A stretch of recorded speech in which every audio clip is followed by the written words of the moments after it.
how, and I'm going to just give you just a couple of examples, if you don't mind. Now, this is not so much for you, because many of you who are sitting here have been freed from what I'm talking about. But we got to free our people. So I'm going to give you some ammunition, if you don't mind, to go back and take to your brothers and sisters to make them think. I didn't say go back and make them believe the way you do. Just go back and make them think. You see, that's how you do it. You just put the hook of thought in their mind, and it won't let them sleep for a while. That's how you do it. Sharon, would you read for me 2 Corinthians, the 11th chapter and the 4th verse. Now, I want you, he's going to read a verse that many of you have heard plenty of times before, but probably have just skimmed right over what he's about to say. Probably never even stopped to catch what he's about to say. 2 Corinthians 11 and 4. What does it say? 2 Corinthians 11 and 4. For he that cometh preacheth another Jesus. Stop right there. Right, see, he even called it himself. You hear? What did you just catch, brother? Another Jesus. Wow. For if he that cometh preaches another Jesus, what's the next 5 words? Whom we have not preached. Whom we have not preached. Now that's been in the Bible all long since your great-grandparents were alive. That's been in the Bible, and we've been overlooking it. This is for the Bible bound. Look at somebody next to you and say, what other Jesus?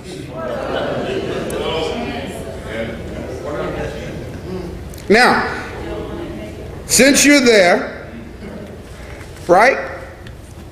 Keep your finger there and turn to Philippians, the 2nd chapter, verses 9 and 10, and read a verse that we've also heard quite often. See, this is where it gets good. Philippians 2, verses 9 and 10. What does it say? Verses 9 and 10. Yes. Wherefore God also hath highly exalted him. Now let me do it like the preachers do it. Wherefore God hath highly exalted him and given him a name. And given him a name Which is above every name. Which is above every name. That at the name of Jesus, every knee shall bow. And every tongue will confess. Go ahead. And things in earth and things under the earth. It doesn't say Jesus Christ is Lord. No. Oh man, see how we made that up? Every tongue shall confess that Jesus Christ is Lord. Now, okay, you read enough. We made the point. In other words, according to what Sharon just read, we all grew up understanding that Jesus was a unique and exalted name. And that it was a name above every other name. Weren't we taught that? That just at the name Jesus. And we got black folk who are so controlled by the verse that this brother just read that they honestly believe there's power, not power, power in the name Jesus. Oh, the 11th verse says it, that he is Lord. And that every microphone.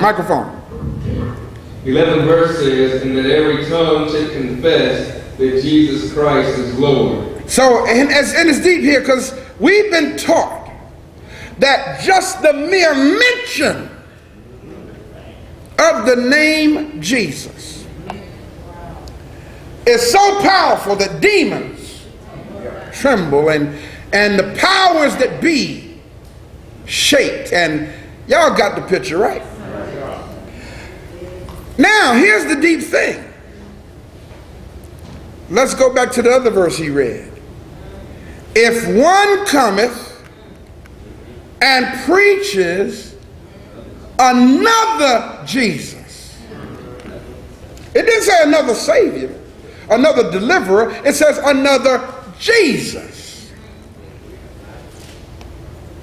Look at somebody and ask them, was there another Jesus? Now, based on what you've been taught, talk to me now. Just based on what you've been taught, were you taught about another Jesus? No. Y'all wasn't taught about another Jesus? No. Come on now, y'all lying to me. No. Y'all wasn't taught about another Jesus? No. Get your pens out. Y'all have something to write with. First thing you need to understand is the name Jesus did not exist before the 16th century. Scratch that, 17th century. Because it was in the mid-1600s that they came up with the letter J. Y'all understand what I'm saying? So there could not have been a name Jesus, John, Jackson, Jeremiah, nothing with a J, because there was no J on this planet before the 16th century, mid-1600s. So actually the word Jesus was pronounced Yeshua. Are y'all following me? In the Hebrew it's pronounced Yeshua. In the Greek it's pronounced Yoshu.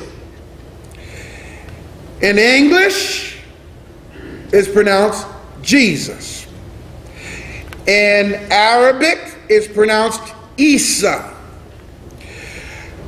Nonetheless, the title simply means Savior, or Yahweh or Jehovah saves. Now here's the deep thing about it. At a certain point in time, a lot of folk wanted their son to be the Savior.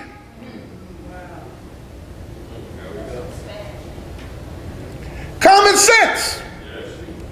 If you know that the word Yeshua means God will save us, and you are a people under oppression, that's right. Chances are there are going to be a lot of people named Yeshua.